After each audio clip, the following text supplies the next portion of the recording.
No, no, řekni co. Tak, Začni.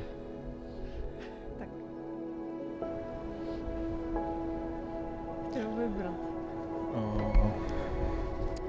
můj asi 14-15 letý pes přežil další rok, takový psí důchodce, takže za to jsem rád.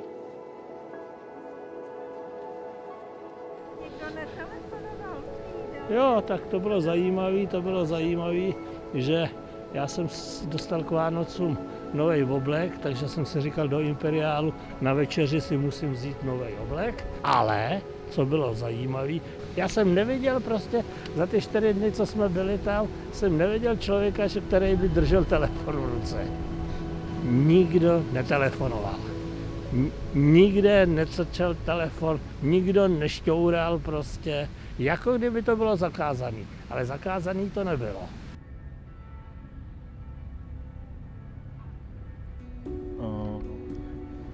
Ono z toho moc nestalo, takže asi bráchovo svatba. To jsem taky myslela, no, že asi Tak svatba. takže asi to, no. Že se všichni sešli jako na jednom místě, takže asi to. Tak my jsme teda loňský rok neměli tak jako až tak krásnej, ale tak potom jsme si ho dokázali udělat. A asi pro nás je to nejkrásnější, že můžeme být spolu a trávit spolu volný čas, který máme v rámci možností pracovních. Meeting my family. We got the chance to be together for holidays, and because I'm living here abroad, so it was really good to see them, and we had like a good time together. Oh, like for me it was like a very transformational year. Like first I had the surgery, also changed job, but I think it was also a challenging year for everyone. Like. So I am from Ukraine, and it's not easy for me to speak about good in our country because now we have a war, and the main idea and wish of each Ukrainian is to be alive and live in a peace. And I wish everybody to have peace. Thank you. And I feel like we all feel like we are a bit stuck without having like a light in front of us. But I think also remind us that it's about people and like we should find like the peace in like our family and friends.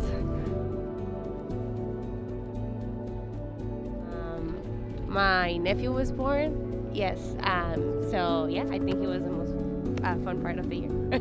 No určitě, mně se narodila dcera, první dítě, takže to je asi takový nejzásadnější moment, nejhezčí. No tak jestli tu samou otázku dostala i sestra, tak odpověď je jednoduchá. Je to narození mýho syna, což bylo jako úplně úžasný. Vám se teda jako, aj sestra, i vám v jeden rok narodili?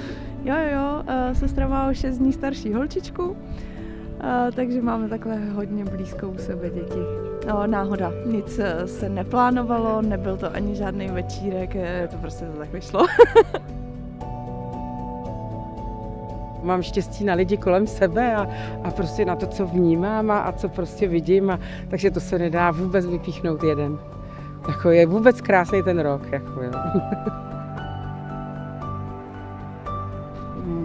My jezdíme každý rok v létě s vnoučaty na dovolenou společnou, bereme si všechny 4 a to je pro mě vždycky ta radost.